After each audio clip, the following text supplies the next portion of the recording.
Welcome back to another episode of Building the Pride. I am your host, Drew, and today we are recapping round one of the 2026 NFL Draft and taking a look ahead to today, day two, rounds 2 and 3. Let's jump into it. I'm hoping to be able to set up. I think PFF does this already, but I'm hoping to set up a round 2 and 3 mock today, so we can take a look at what the Lions might do. I know that a lot of the guys on this channel swung by yesterday during our live round one stream. God, I can't think of the words. Round one stream between me and Mike and our buddy Brian Coates, and then Mike's kid Danny and Brian's kid Hayden. Last year, the 2025 draft, I had a miserable time predicting who would take whom during the draft. This year was infinitely better. I got 10 picks correct. So almost 1/3 of the draft. Very, very happy. I even got the Lions pick correct. I was absolutely thrilled. If you want to see me completely freak out, please go take a look at that stream. It was it doesn't have an episode number on it. It was just the Thursday, April 23rd stream, 2026. So let's recap the first round here, and I'll give you some thoughts, and then we will take a look at rounds 2 and 3 and see what we can anticipate for today. Oh, you can't do the... Oh, interesting.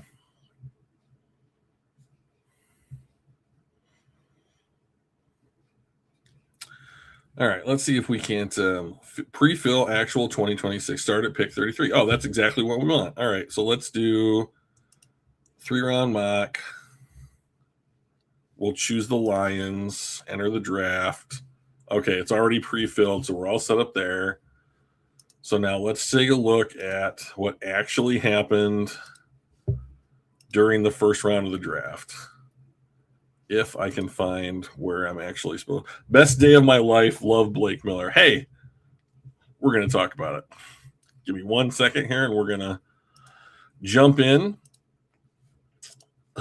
Share my screen. Come back to the actual stream. Add it to the stage. Ta-da! Now I'll do what I yell at Mike to do, which is always to make this thing bigger. That's the wrong way. Okay, so here we go. So no surprises right off the top. Raiders go Fernando Mendoza. I'm pretty happy they only used half the time of their pick in order to do what we've known since, the end of the season they were going to do. Okay, so I had the Jets taking Arvell Reese here.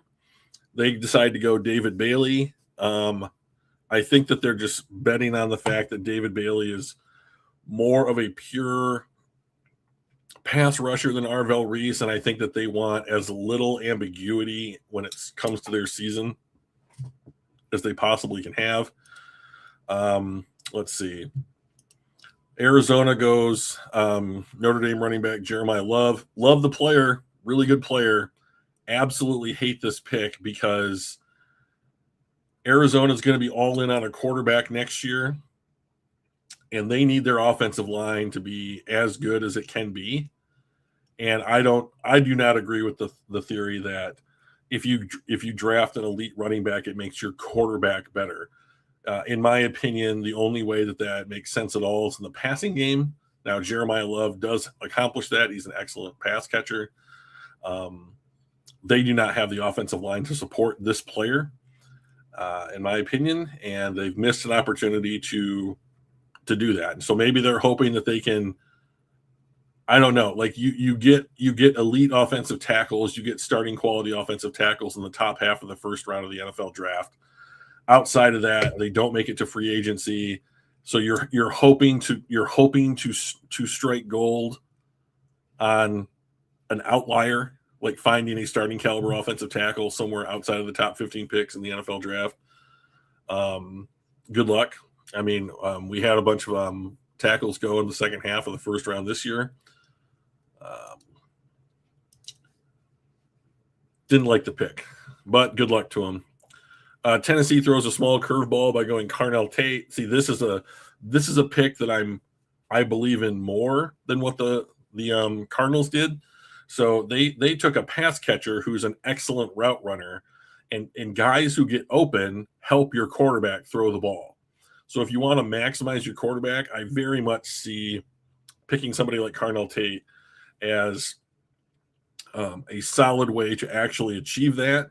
And now, like, they can go out. Now Tennessee can go. I believe they also traded up into the bottom of the first round. Yeah, and they took Keldrick Falk, which is another pick that I really liked for them. But now maybe day 2, they can focus on interior offensive line and try and improve it that way. Giants went Arvell Reese. Excellent pick. Excellent player. They're building a fantastic defense there. Kansas City traded up for Mansour Delane, the consensus number 1 corner. So here, the only thing I don't like about this is that they traded Trent McDuffie to the Rams and they let their other corner walk out the door. And so they got draft capital back for that pick, but then they spent some of that draft capital and spent an extremely high pick to replace the player.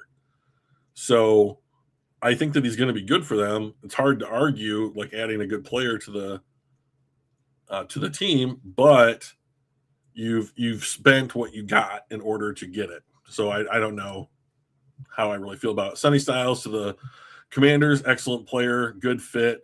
Jordan Tyson, not my favorite wide receiver in the draft. He has a ton of soft tissue injuries. He has not been available to play in 40% of in the games he's been eligible to play in. So to me, the Saints are saying like, hey, we want another part-time, oft-injured wide receiver on our team. And hey, if it works out, great. The Browns traded down and they picked up the first offensive lineman taken in the draft in Spencer Fano. This is a guy that can play 5 positions on their offensive line. So they just took a guy. Blake seemed like the perfect pick. We're getting close to talking about him. So stick with me, guys. I promise we're going to do it. Seemed like a good player that can play anywhere on their offensive line. This is a solid pick. I like this kind of pick for them. Plus, they picked up additional draft capital. The Giants come back with their second pick. They take Francis Maui-Agoa as a guard. I know it says tackle here, but he's going to play guard for them. And then when Illuminor's contract extension goes up in a year or two, maybe he kicks out to tackle. Dallas trades up. They take Caleb Downs. Hard to argue with the pick. They needed help in their secondary. Caleb Downs is an excellent player. I think that he will quickly become the architect of that defense for them. Dallas, I think, gets a player that really raises their floor. Miami traded down one spot. They pick up Caden Proctor. He might be a guard for them. I think that their new coach, Jeff Hawley, coming over from Green Bay, is going to want line play. This is the great draft pick. Yeah, I'm glad that so many guys are happy about it. I'll forever remember this pick, the Rams taking Ty Simpson at 13. My buddy Mike is a Rams fan, and this absolutely popped his balloon, and it was just great. It was just great. And so this is the clear Matthew Stafford heir, and if Matt just plays one more year and then Ty Simpson kicks off, like, he'll have an excellent team to be the quarterback of. So I like this pick. It's a year ahead. I think it was a smart pick. I would not have done it. I would have taken Mekhi Lemon and tried to go for another Super Bowl with the Rams. It was just an absolutely loaded, and then just waited until the 2017 draft and see if you could have traded some stuff in order to move up to get a different quarterback. So the Ravens make a not sexy, but I think probably a really helpful pick in Vega Ioane. He's going to plug right in at left guard and be an absolute stalwart for them. Reuben Bain and his T-Rex arms drop all the way down to 15 to the Bucs. They need pass rush, so they picked him up. I think this is an excellent pairing. Kenyon Sadiq, a bit of a surprise here to the Jets. So now they have taken pure pass rusher and arguably the best tight end in the class. He is a yards after catch monster. I think that it's going to be a good pairing for Geno Smith. Like, they're clearly trying to give Geno everything they can in order to make sure that they can win. I don't know, show that they made improvement. Okay, so here's the guy that we all want to talk about, Blake Miller. Okay, Blake Miller. He is 6'6", 317, offensive tackle from Clemson. He is a 5-year starter. So let's read this pre-draft analysis. Miller is long and enters the draft decorated, earning first-team All-ACC honors in 2024 and 25. He broke Clemson's career snap record, 3,700, almost 3,800, starting 54 games. He is the prototypical NFL tackle frame and tested well at the combine. On film, Miller sometimes lunges at defenders, causing him to play off balance and whiff on blocks, and he could improve the consistency of his punch. Miller doesn't have great foot quickness to redirect, and sometimes his lack of flexibility can lead to average run blocking. His length and pass protection comes in handy, though, as he is very hard to run around. Matt Miller's pro comp, Jordan Morgan, offensive lineman for the Green Bay Packers. Post-draft analysis. The offensive tackle run is officially underway. Miller was a 54-game starter, yada, yada, on the right side of Clemson line. So this seems to signal that Penei Sewell will indeed make the flip to left tackle to replace Taylor Decker. But Sewell has shown in previous seasons that he'll be elite no matter which side he's on. Miller is a plug-and-play as you can get thanks to his experience at Clemson and his great arm length at 34 1/4 inches. So here's the other thing that I want to point out about Blake Miller is that he tested out on the RAS score at like 9.99 or some crazy number. So the Lions tend to draft athletic players for their position groups. So the RAS score, especially on days 1 and day 2 for Detroit, is an actual indicator of, I think it helps figure out where that Venn diagram is for them to take the players that they are talking about. So when I am looking at round 2 players, I am looking at players that score high on the RAS score at possibly a position of need, at the for Detroit, so athletic edge players, athletic linebackers, that kind of thing. Okay. Joseph Ostin says, I don't see it. The guy is average to me. Now, are you talking about Miller, or are you talking about the Rams drafting Ty Simpson? Bane's arms had nothing to do with this fall. He's a murderer. I guess I'll just stay quiet on that one. I don't see it the same way, but that's fine. So here's what I'll say about like legality and NFL draft prospects. Simpson. Okay.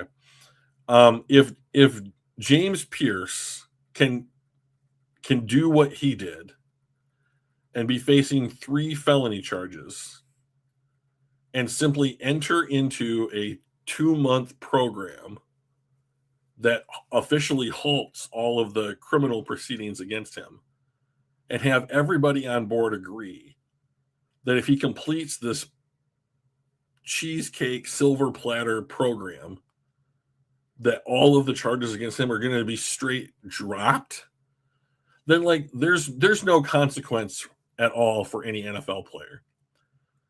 So like if you're a draft prospect, there's no consequence to this. Like Jalen Carter faced 2 misdemeanors for his like escapade with a car that left another player or person dead, right? Ruben Bain has something similar, and like those things are slaps on the wrist. Now, do they make them great people? No, it does not make them great people.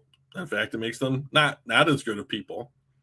But as far as like that incident causing them to not be able to play football,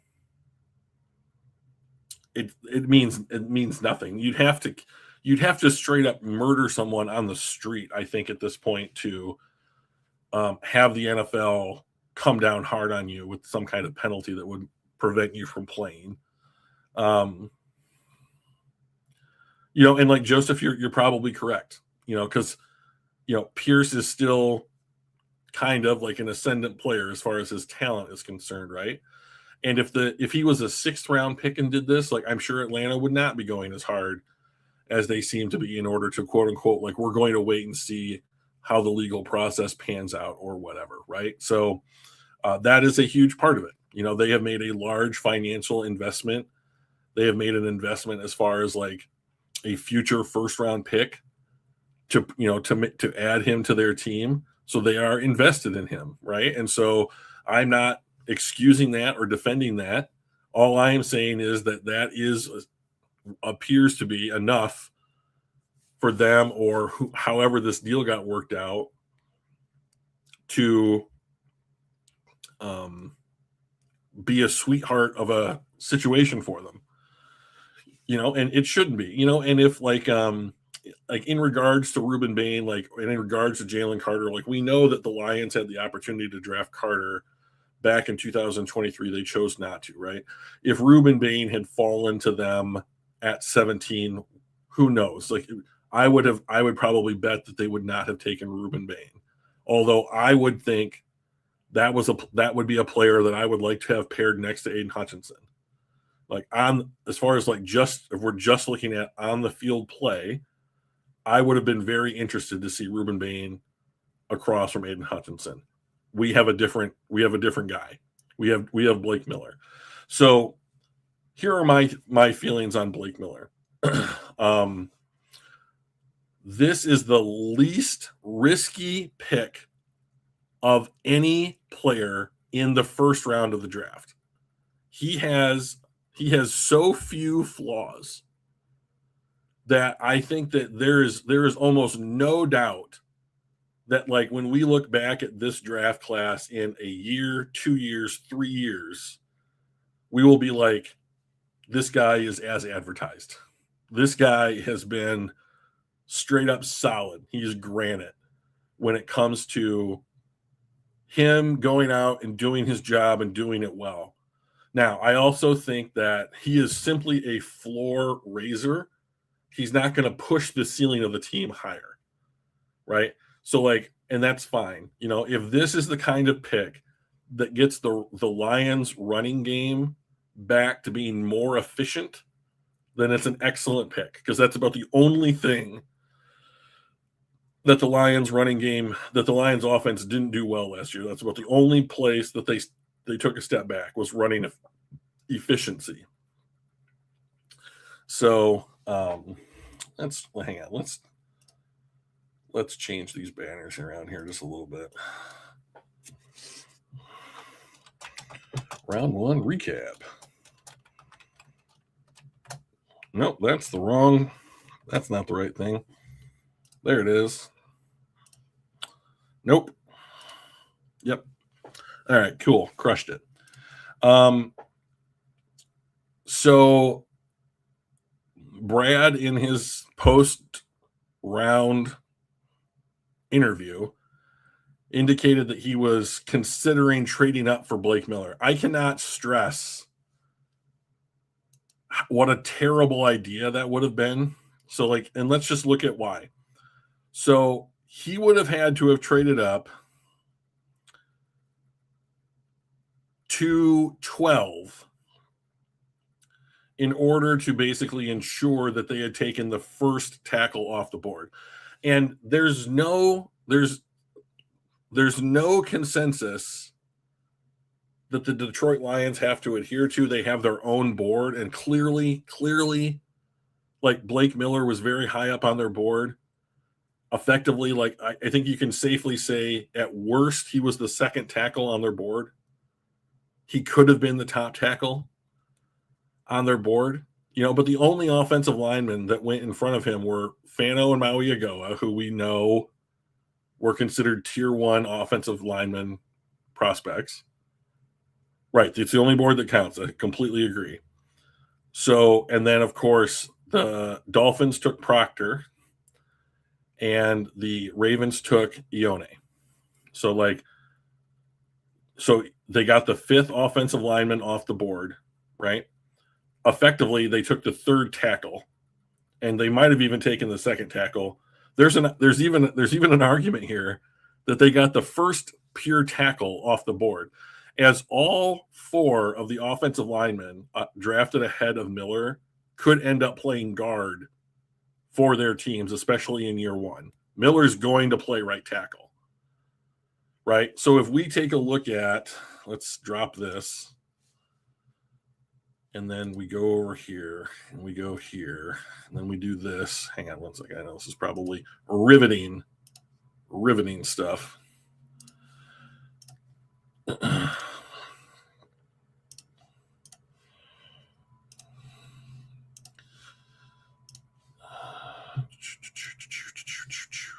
Okay. So if we go here and we take a look at the Lions offensive line, and PFF is not up to date. Hey, what's up, fan man? Well, I think that Donkey Kong and Joseph in the chat here are thrilled with the Blake Miller pick. How are you feeling? So if we take a look at the proposed starting offensive line, for the Lions heading into next season, that's still not very big.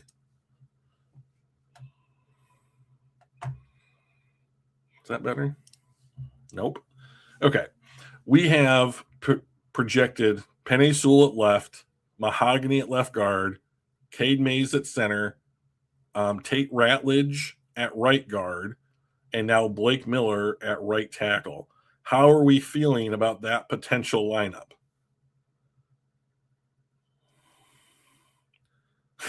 Miller was the most whelming pick of the first round. Oh, to be whelmed, right? Got an awesome tackle at 17. Life is right. Donkey Kong could not be happier about the way that this draft. Isn't it nice when the draft goes the way that you want it to, like for your team? Like the last time that I felt the way that Donkey Kong does right now is when they took Aiden Hutchinson at 2. And I was stoked because I knew they were going to take him as soon as I heard the ridiculous fucking Jaguars say that they were going to take Trayvon Walker at 1. And Trayvon Walker's been a nice player, but he's nowhere near Aiden Hutchinson. What are we targeting now? Tons of talent on the board. Well, we're going to talk about it. Okay, so let's load up this. Oh, I got it. Apparently it is made. There we go. Let me load that up. So who do you guys think that we are targeting now? Because I think there's a ton of day one talent that's still on the board that would fit Detroit so well. Let's see.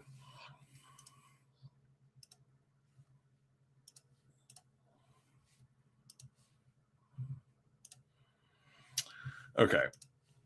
Start draft. Oh, shoot.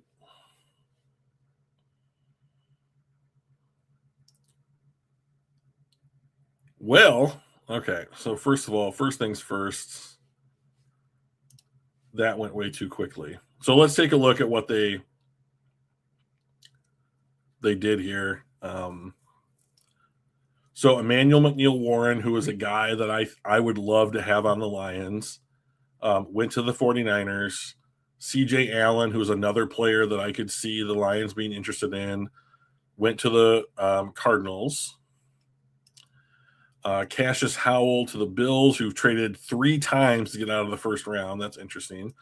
Jermod McCoy, another player that I would like to see on the Lions, goes to the Raiders. Denzel Boston goes to the Giants. Avian Terrell goes to the Texans. Colton Hood goes to the Browns. Cade McDonald, another player I'd like to see on the Lions, goes to the Chiefs. Christian Miller to the Bengals, their first pick. TJ Parker goes to another player I'd like to see on the Lions, goes to the Saints. Zion Young, another player I'd like to see on the Lions, go to the Dolphins. R. Mason Thomas to the Jets. Emmanuel Pregnone to the Ravens. That would be interesting if they went guard, and just tried to fix the interior O-line right off the bat this year. Lee Hunter, another player that I would like to see on the Lions, went to the Tampa Bay Bucks. D'Angelo Pons, another player that I'd like to see on the Lions, goes to the Colts. Chris Bell goes to the Falcons. That's their first pick. And Gabe Yakas, another player who I'd like to see on the Lions, goes to the Vikings. So let's. Okay, so here we go.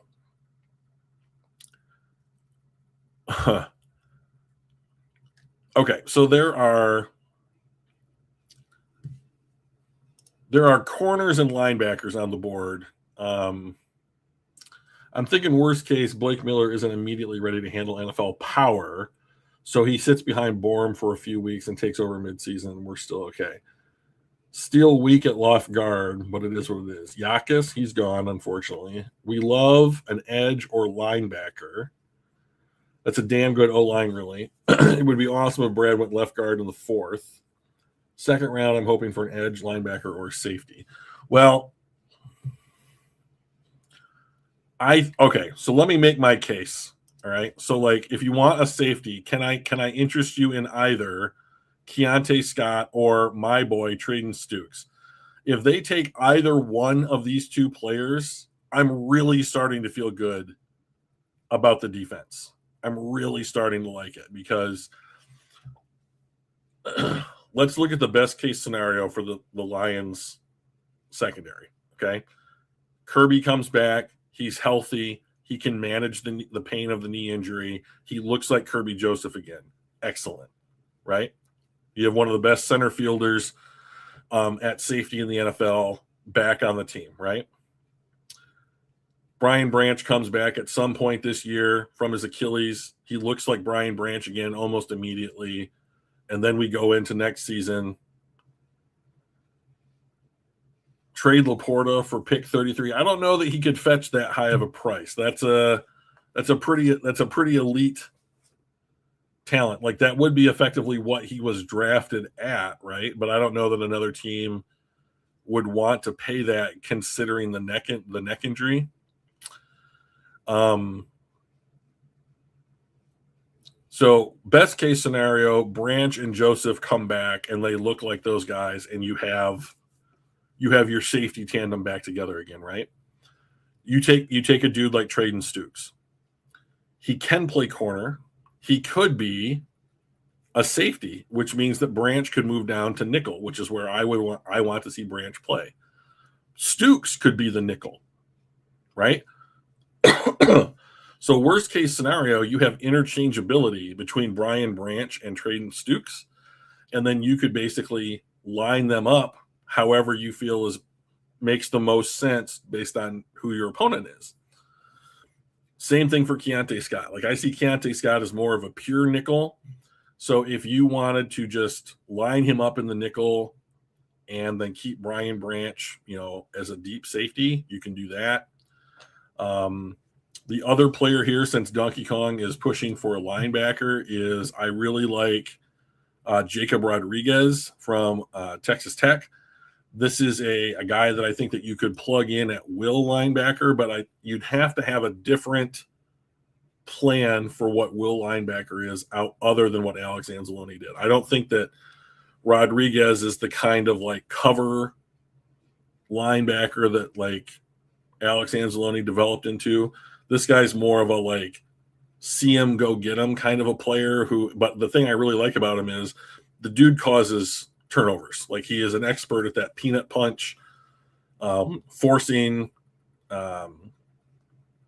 fumbles. You like Rodriguez? Okay. So I think that of the three players that we've talked about, I would probably go Stukes, Rodriguez, Scott. But I love those players. I just love those players.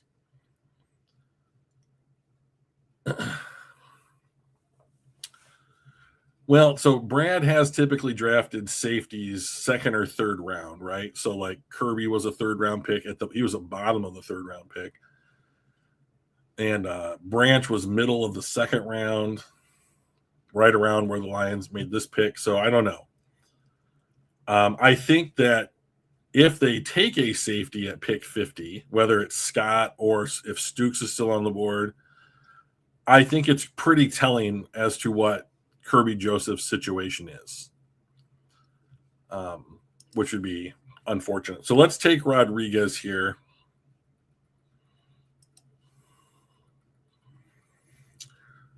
So this would be the last pick the Lions have in the third round. So let's pause the draft real quickly and take a look at who's still on the board. How do we do that? I don't want to trade. I just want to look at who's still on the board. Damn it, PFF.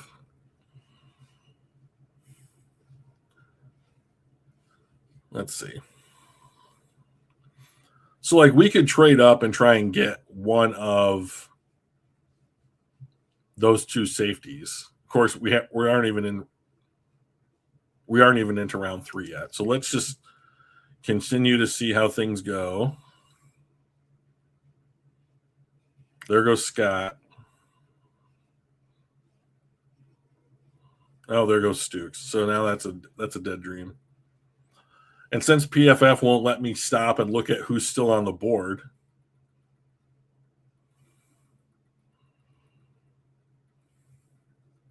Deion Burks, that's an interesting pick.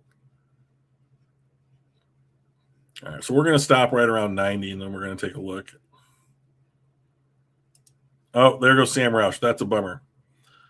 Okay, so can we get 91 for 118 and 128? No, not even close. If we threw in, okay. So if we threw in both of our 4th rounders and a 5th rounder next year, we could trade up 27 spots. That's effectively a full round. Let's see. In this scenario, Rodriguez is Brad's pick. Doubling up on linebacker Rodriguez would be interesting, but if we were thinking linebackers, is Anthony Hill here? I don't like Anthony Hill as much as I like Jacob Rodriguez. This is what the hero is for, but you knew that already. Yeah. So I wasn't sure if mock draft hero. Well, after this one, I will see if mock draft hero will automatically fill in the first round that we had. I knew that PFF would do that. That's the only difference here. So so Sam Roush is gone. Both of those safeties are gone. I don't know if there is an edge worth taking at this point. So I don't know. Without being able to see the board, I have a hard time wanting to trade up. Keon Crawford, that's an edge. I don't know if Derek Moore is gone.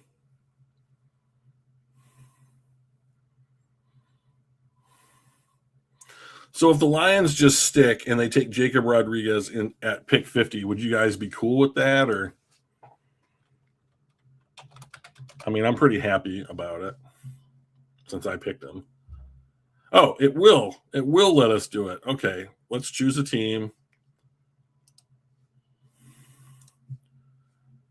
All right, we'll just do this. Denzel Boston, Caden McDonald, Cassius Howe. I like that pick for Buffalo. Emmanuel McNeil Warren's gone. McCoy's gone. There goes Christian Miller, Basantis. Okay, TJ Parker. Oh, you guys can't see this. Pause. Let's see. Okay. Oh, you can see it.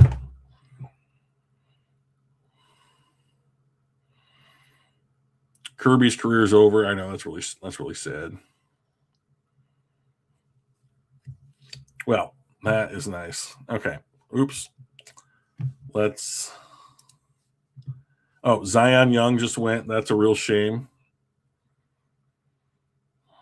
So we've got 1, 2, 3, 4, 5, 6 players going before we pick. Cisse, there goes Stukes. That's a real shame.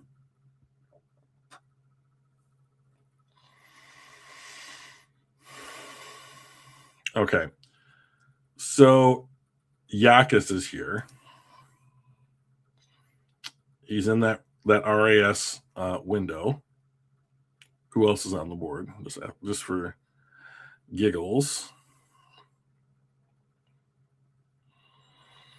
Yeah, if you want an edge, I think that this is the guy, right? If you want an edge, Brad won't trade up that high, dude. Yeah, he will. What are you talking about? There's no limits on Brad Holmes. What are you talking about? So I'll take Giannis here.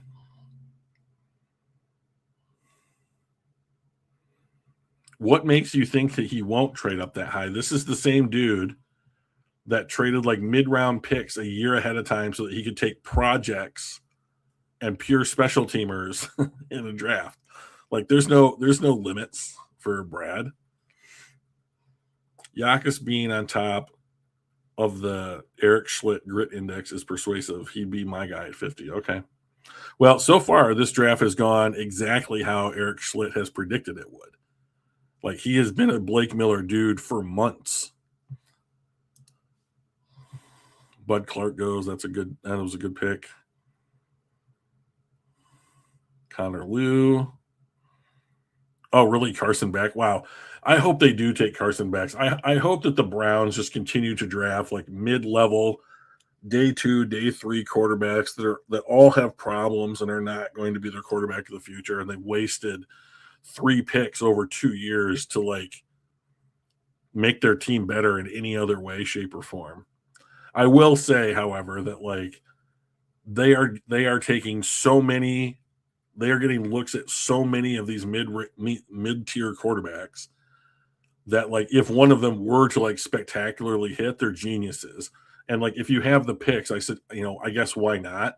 But like these could be wide receivers, these could be tight end too, these could be offensive lineman depth, this could be, there's 1,000 other things that these picks could be other than like Dylan Gabriel, Carson Beck, and Shedeur Sanders. That just it almost seems wasteful to me that they're doing this. So Eric Schlitt is probably if I'm looking for just solid information about the Detroit Lions, I'm going to Eric Schlitt first. Like the dude is just excellent.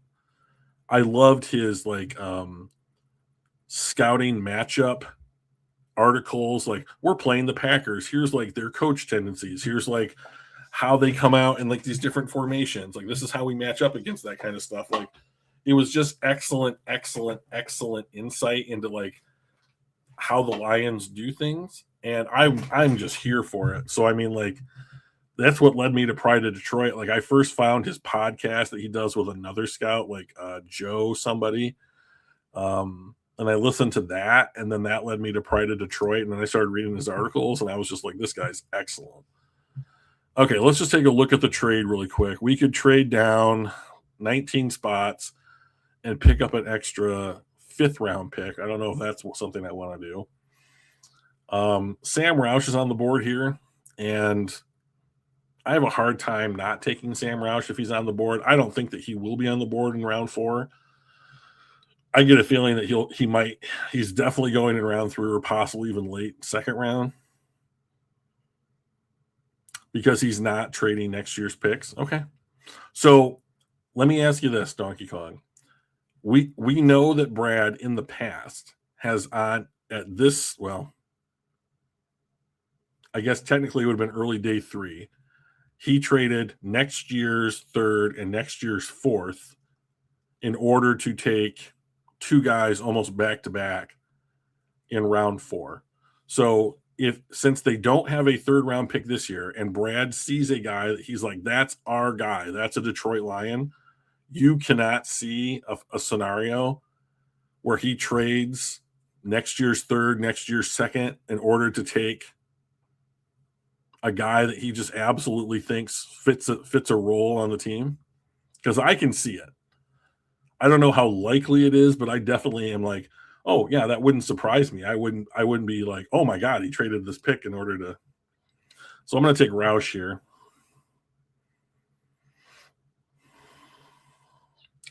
I'm really hoping that Emmett Johnson lasts until pick 128.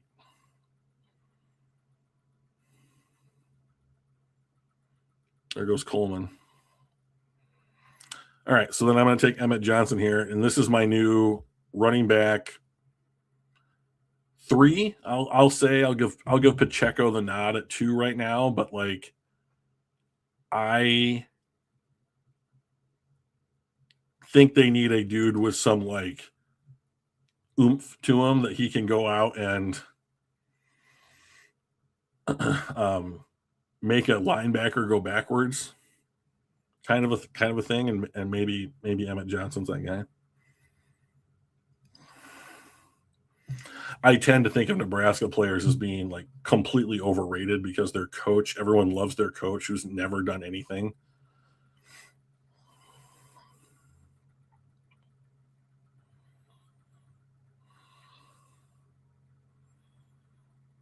Wow, look at this. Cleveland's got 3/5 almost right in a row.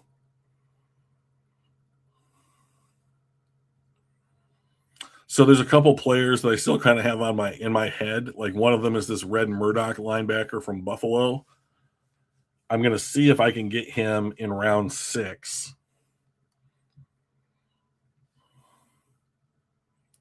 So it says we could use a linebacker. I'm kind of planning around that. We haven't done much in the secondary and interior offensive line. So let's talk about interior offensive line just real quickly. So the only reason that I can see interior offensive line as a listed need for the Detroit Lions is that they are saying that there's either like backup roles that have not been distinguished yet, or that you can upgrade over Christian Mahogany. And I don't think that you can upgrade over Christian Mahogany at this point in this draft and have him come in, whoever it is, and have him come in and start right away and be better. So I think that Christian Mahogany is your starter. So I would be anticipating like depth at left guard. But I mean, like they signed Ben Bartch, who I'm not blown away by any stretch of the imagination, and they have Miles Frazier, who's on the roster still. And I know this might sound just absolutely crazy. Oh, I know. I completely agree with you, Donkey Kong. Like, I do not want him to trade a 2027 pick of any kind. So I don't really believe that interior offensive line is a need at all, whether it means starter or depth. So I'm going to take, let's see, who have we picked? We took Miller, Yakis, Sam Roush, and Emmett Johnson. So the guy that I'm going to take here is this cornerback from Oregon, Jaden Kennedy. Let's see. Okay, so I think that Jaden Kennedy is the right guy to pick here, but I feel like this guy probably fits better with like the Lions' established like player dimensions. He is tall, 6'1", 193.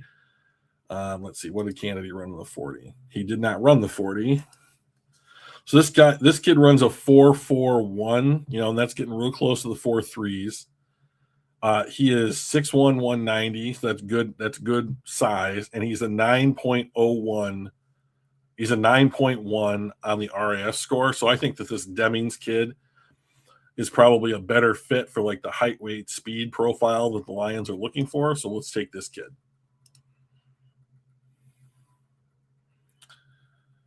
Since he's not on the hot seat, no, he does not trade next year's amazing draft capital. Yeah, I think also interior offensive line as a need is just wrong. And you missed my favorite new guy here. Juicy Scruggs has a shot too. Who's your favorite new guy? Oh, Juicy. Is it Scruggs? Tell me why you like Scruggs if that's the way that I'm supposed to read it. Oh, if he goes up, it's with a 4th and 5th this year. If that gets you up anywhere useful. Okay. Frazier, what kind of talent? I mean, like, so Joseph, that's a good question. So here's what I will say is that like Brad Holmes traded up to draft Miles Frazier in late day 3 a year ago or something like that, right? And I think that what that says is that Brad Holmes sees something about Miles Frazier that he likes, and so I think that he drafted him to be that kind of interior offensive lineman depth that they wanted on the roster. So I don't know why I would go out and do that again this year. I mean, I think that Mahogany gets a bad rap. Like he had two excellent games 2 years ago, and then he gets an opportunity to start this year, starting next to Taylor, in between Taylor Decker and Graham Glasgow. And Decker certainly had a down year, and Glasgow was awful. So I mean, like, I don't really know that Christian Mahogany had the. It wasn't like he was playing next to like Penny Sewell, right? I mean, I think that he has an opportunity to take a real step forward if he's going to be playing in between Penny Sewell and Cade Mays as opposed to Taylor Decker and Graham Glasgow. So I guess that would be my hope for him this year. Okay, so what do we have here? I do not like this kid, Harold Perkins. Like, he is 6'1, 223. He lined up as an edge, but he's not even really big enough to play will linebacker. So, like, what is he?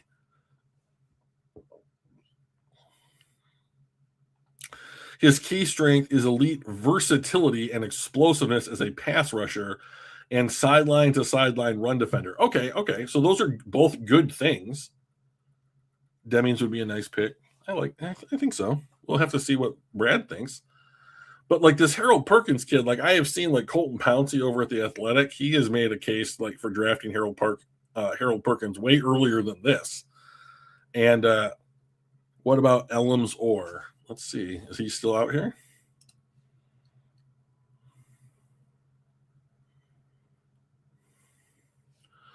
Filter by player or. It looks like the Bills took him at 125. So that was a minute ago. He might be. I don't know much about him. What do you think? What lends you to believe that Elmsor would be a nice fit for the Lions? I'd be happy to hear about it. I'm going to take Tim Keenan here as an interior defensive lineman depth player. And let's just take a look to see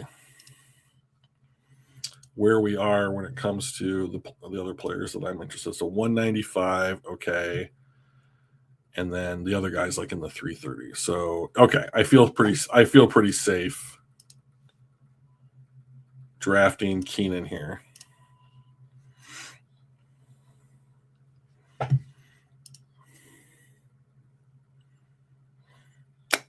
Is Elmsor, did he go to TCU?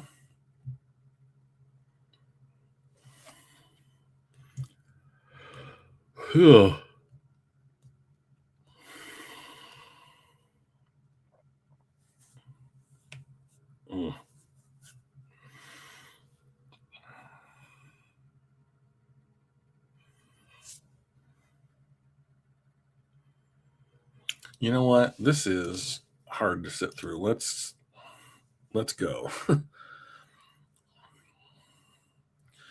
Okay.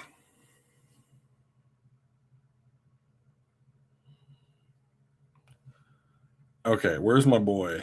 Red Murdoch. Let's take a look at this. Oh, he's the number one suggested pick. How cool. So he's got a pretty good RAS for being a sixth rounder. Let's see.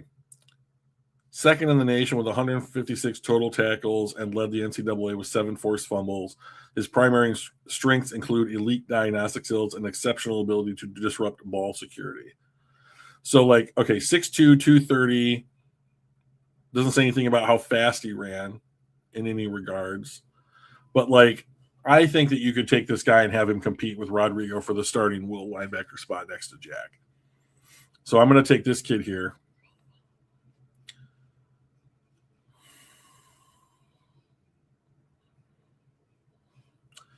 Okay, so our picks, we have this pick and one more pick. So I am all about the special teams at this point in the draft. And so there's this kid from Iowa, so I know that the Lions are going to like him, that I think would be, maybe he's been taken already.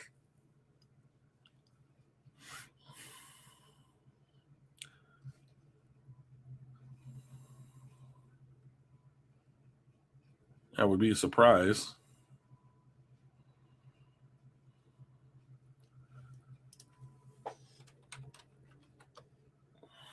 He was taken at 170. Are you kidding me? Wow. So the kid that I wanted was this kid, Wetgen from Iowa. He is a unbelievable kick returner. Red it is. Also, Regis is on the round 5 grit list. Okay, good to know. I remember Tim Dwight. Congrats. Yeah, so we're going to take Bernard with our last pick, assuming that no one else takes him first. Okay, so this kid, Regis, let's take a look. Oh, he's got a good RAS score, 22, 6'1", 295.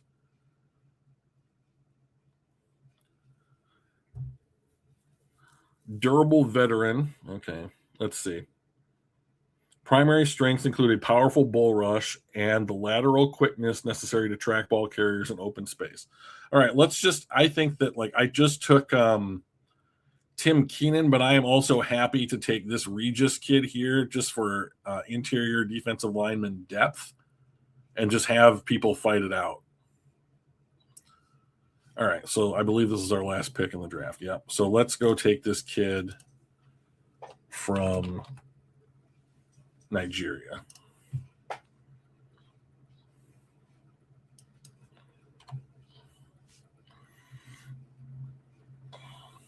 Twee. All right. Now there are some players we left on the board here that I really, really, really like, but you can't take all the players you really like. All right. So what if our draft looked like this after Saturday? We go Blake Miller. Lots of people seem to be really happy about that. You end up with Gabe Yakis in the second round because there's enough quote unquote round 1 talent that has dropped to the second round that has pushed him back down to us at 50. Sam Roush in the 4th would be kind of I think oh my God, he's still there kind of a pick. But if that was another tight end like Will Kazmarek or who's the kid that I'm thinking of? Borkirker from A&M. I think that would be a solid pick. Emmett Johnson is like your running back 3. Maybe that's the dude that you 3rd and 1, 4th and 1, you bring him in for a little extra pop. Charles Demings, athletic corner that went to a super small school. We took Tim Keenan, Albert Regis, and Ur Bernard as interior defensive lineman depth. And then Red Murdoch would probably be a special teamer or fighting for the will linebacker job, a guy that creates a lot of turnovers, right? I am very interested in the Lions going out and finding defensive players whose specialty appears to be creating turnovers, whether that's jumping in front of a pass like Keontae Scott, strip sacks, from the defensive line point of view, punching the ball out from a secondary or linebacker point of view, whatever it is. I am very interested in finding the Lions finding players who create turnovers at a higher rate than average NFL players. So, been on vacation all week. So I took vacation. So I just started a new job last year. And so I'm coming up on my 1-year anniversary next month. And I took my first 2 days off this week just for the draft, to do draft stuff. So Brad loves Murdoch. I hope you're right. I think that I would really love to have that kid on the team. So this could very easily be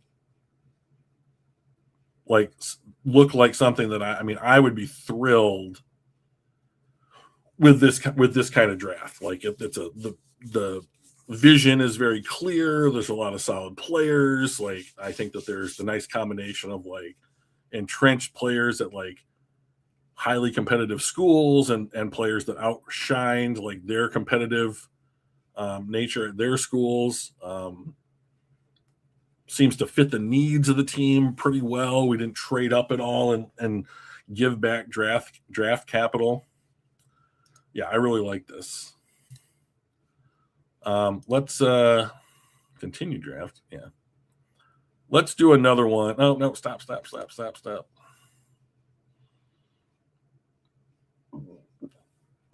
right. Let's look at some trades. We could trade down 8 picks, pick up another 4 and 5, We can trade down 13 picks, give up a 5th, and get a 2 and a 3. I like that. We can trade out of round 2 and pick up a 3 and a 2 next year. Or we can just trade down 14 spots and pick up a late 2 and a 3. So let's look at the players around pick 64. Keontae Scott, probably be gone by then. Dominique Orange, Danny Dennis Sutton.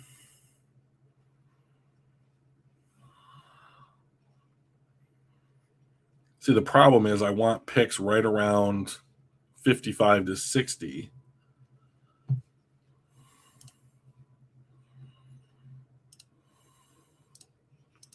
And I don't think I'm going to get any of those. In this one, I'm going to take Stooks.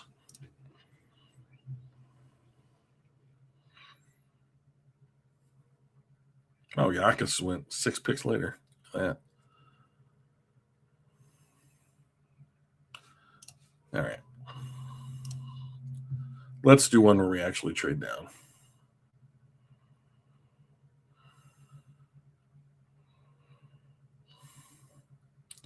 You know what? Hang on. I know I'm.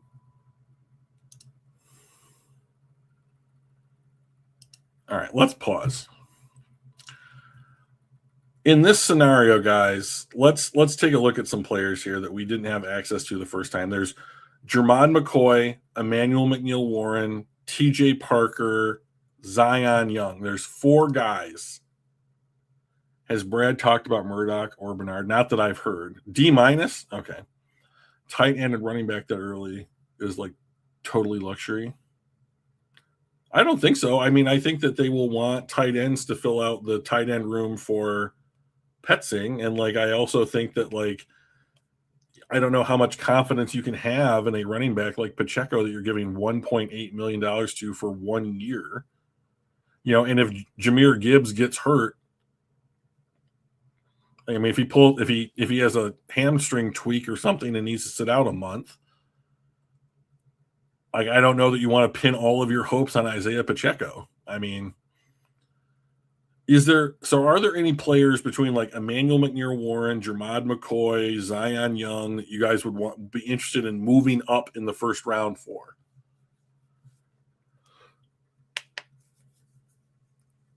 Ugh. Super sleepy this morning.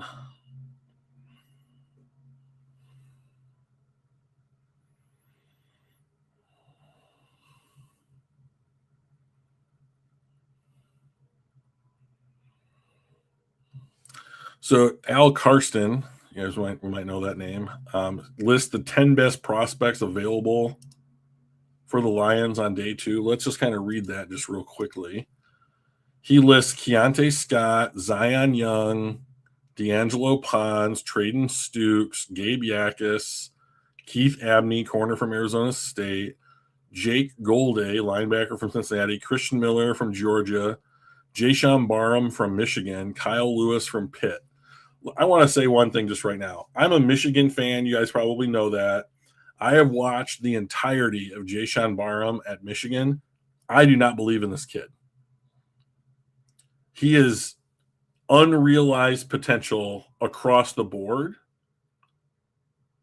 And I don't think that he's going to achieve it. I didn't see him.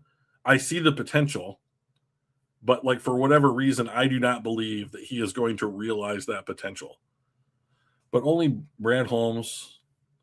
But Brad Holmes only talks early about guys he wants you to think he's interested in. You know, look at the big brain on Brad. Don't think Young is on Brad's list. Okay. Let's take a look at Zion Young just real quick. He's only a 7.68 on the RAS score. So I think that would speak to your point. He is 6'6", 260, which would – he went to Michigan State. Yeah, he probably is in on their board.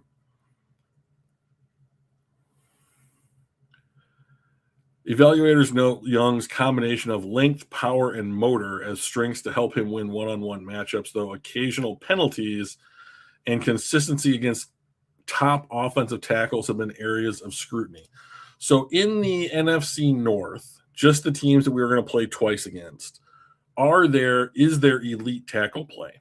So I would say no. I would say that Darnell Wright from Chicago is not an elite tackle. The best tackle in the North might be Minnesota's left tackle outside of Detroit, I'm saying. And that is, what is his name?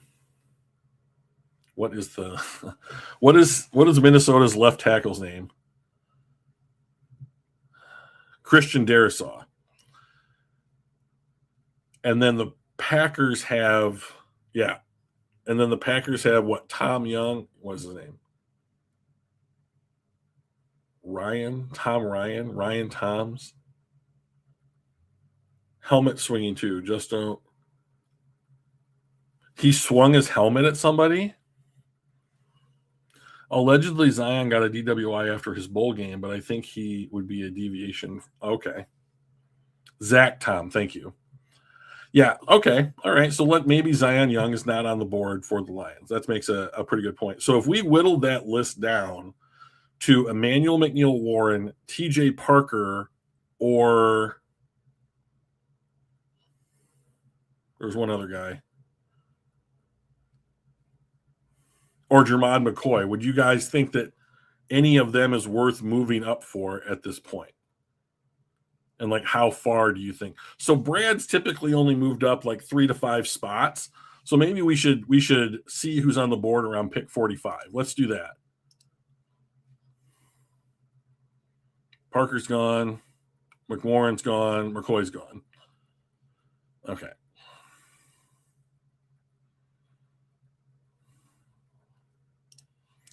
Okay, so on the board now, let's say 5 picks before 1, 2, 3, 4 or 5 picks before. Oh, Traden Stukes went. That's a bummer. Before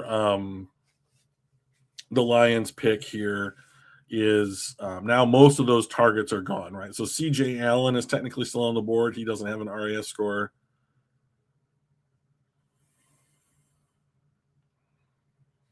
See, I just don't think that CJ Allen's the kind of linebacker that should be in Detroit. I think Sutton is Brad's worst case DE at 50, but this is a trading up situation. I wouldn't be shocked if he took a 4th and 5th to get into the 3rd somewhere. So let's take a look at that just real quick, because I don't think a 4th. I think they would take both 4ths and a 5th to get up to any pick in the 3rd round. Jimmy Johnson NFL trade value chart. So let's just say the Lions have picked 118 and 128, right? So 118 is worth 58 points, 128 is worth 44.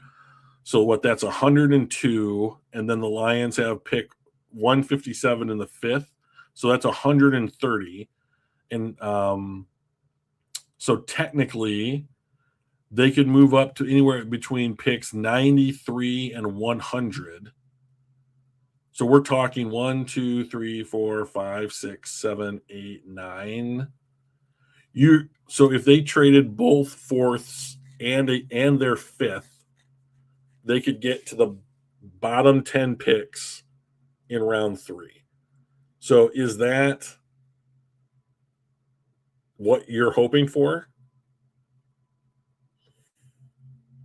Sutton is tough to figure. Numbers just aren't there. Yeah, I agree. I think it's more of a like height, weight, speed thing. Zion's gone. Oh, D'Angelo Ponzi. So there's one trade. We could trade down 27 spots. Nah. I like Christian Rodriguez. And this, I like Yakus. We've done those. I'm gonna take. Did Scott go? I'm gonna take Keontae Scott here. I think that Keontae Scott's the kind of guy that, like, 6 games into his NFL career, everyone's going to be like, "Oh, this dude is so Detroit. Like, this guy is the most Detroit they're ever Detroited." You know, like, I think that fans would just flock to him. Like, he would start having jerseys printed, kind of shit. Like, for like a nickel corner, you know, that kind of thing.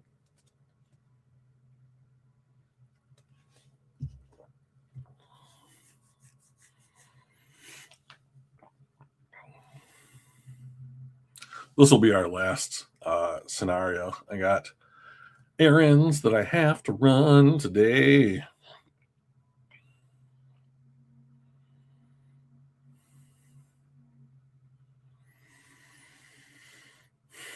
Yeah, I really think that the Lions should be looking at like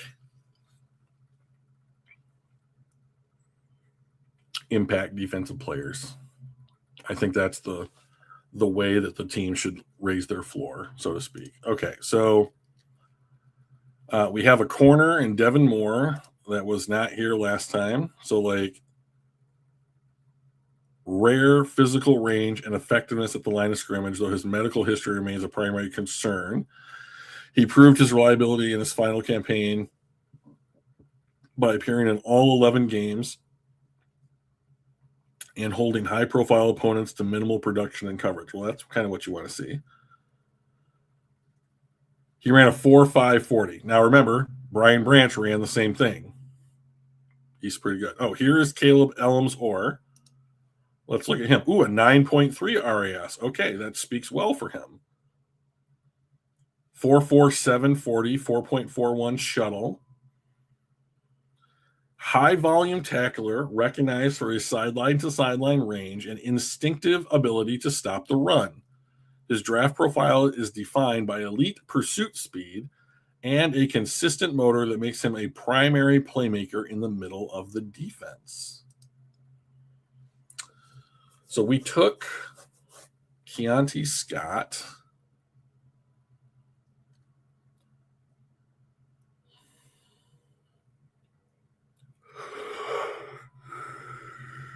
Let's take this Orams kid, this Elms-Orr kid. Whoa, what's going on here? Scott can do returns too. Then never mind, it isn't happening. Brad will be sitting and letting the board fall. He might trade down. Lol. I don't. If Brad Holmes traded down, I would be ecstatic.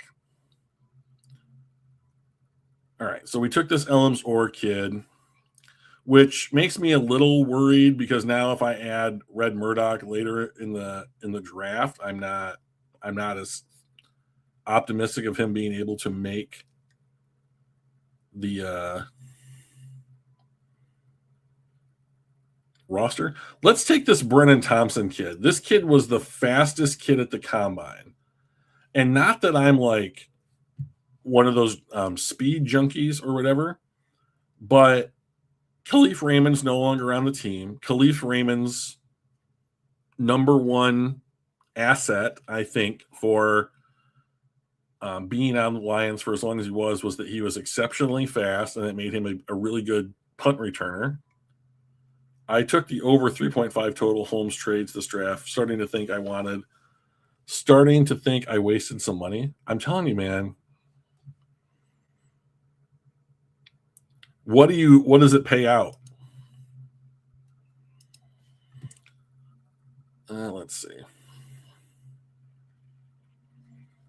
I like Trey Zune. Zane Durant has been mentioned as a guy that might be a good fit for the Lions. Dante Corleone is somebody that I think the Lions could look to add if they want nose tackle depth. I like Michael Taff.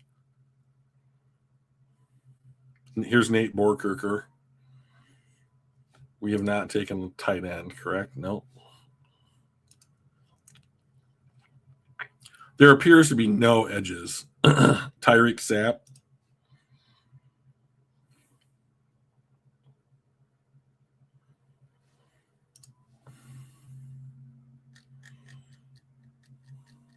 Wow. All right, I'm going to take this Brennan Thompson kid. More speed. Speed kills, they say.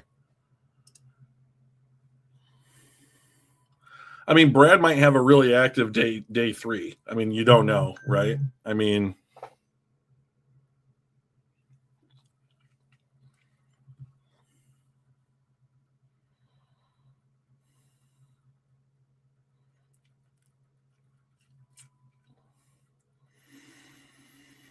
Oh, there goes Durant. That's a bummer. Okay, so who do we have here? I can still take Corleone, which is just a great name. Could take Borkirker. I'm going to take Corleone.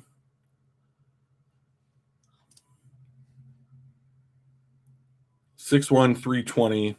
His rare combination of size, quickness, and power makes him nearly unblockable one-on-one and a dominant run stuffer. His primary weakness is inconsistent motor and ability to generate pressure on obvious passing downs. Like, I don't think that the second thing is a problem.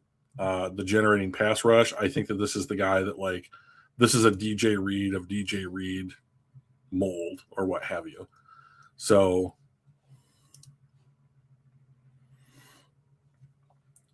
just trying to do some different things here to see how these scenarios might play out.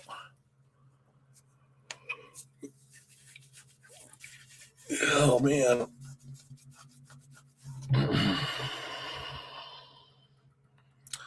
Okay, so here we are at 181. How many picks do we have? We have 1, 2, 3, 4 picks left. So I will take this Demings kid again. What? Who do we have we picked a corner? We have taken a corner technically.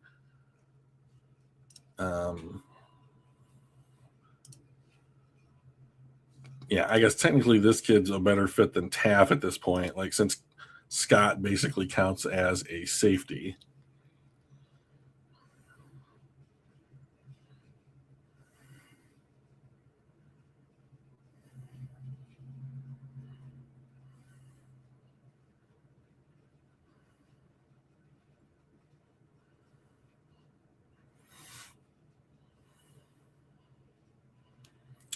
Okay, and now I think I start. I've got 3 picks. Now I think I start with like my high upside guys. So we're going to take Murdoch. Who was this other guy that I was going to take? To take Kazmarek. I like him.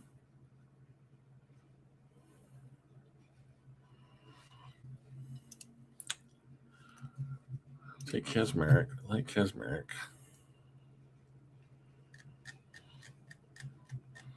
To take Borkirker. Okay, I'll do that.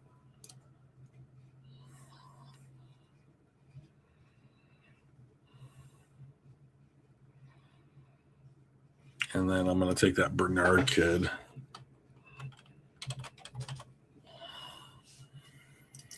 You know, and as Fanman pointed out, because Bernard is through the International Pathway Program, like, he doesn't eat up a roster spot. So I also think that it's like, okay, if you want to, like, a couple of years ago, Brad drafts Giovanni Manu, right? And ever since, Giovanni Manu has taken up a roster spot. So why not? And I'm not exactly sure how this works, but like, why not, if you're going to develop somebody, why not do it through the IPP for a dude that looks like this, and then like save a roster spot effectively? You know, like the best thing about this kid might be that it saves you a roster spot. And if he explodes, you know, like, or whatever, and you're taking that lottery ticket kind of opportunity to bring that guy on board, why not? Okay, so the draft could also look something like this. Blake Miller, we like that. Keontae Scott, I would be thrilled. Caleb Ellams-Orr would be a dude that we would be at the second level. Brennan Thompson for speed. Dante Corleone to help protect against the run.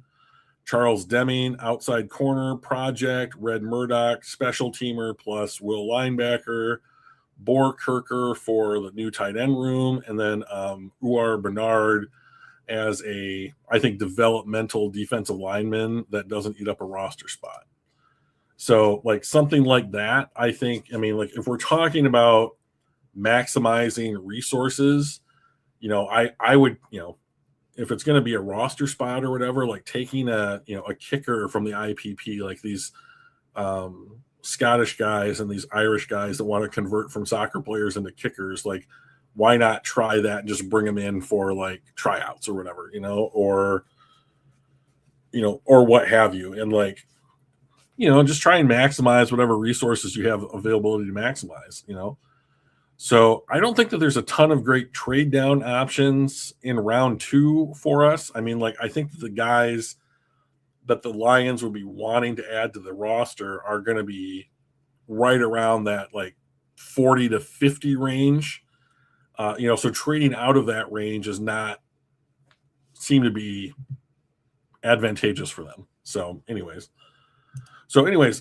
rounds 2 and 3 today. I believe the draft starts at 6 p.m. I'm going to be finally playing Magic the Gathering again with my friends, but I will have the draft on it, and I'll be following that through one of the services to figure out who's taking whom. And hopefully the Lions will take another great player, another plug and play guy that's going to, be a super effective for us right out of the gate and help us get back to the playoffs. So really looking forward to day 2 of the draft. I hope that you guys were happy with how day 1 worked out. And I will talk to you again, maybe even tomorrow. We'll have to see how day 2 goes. All right, see you guys later.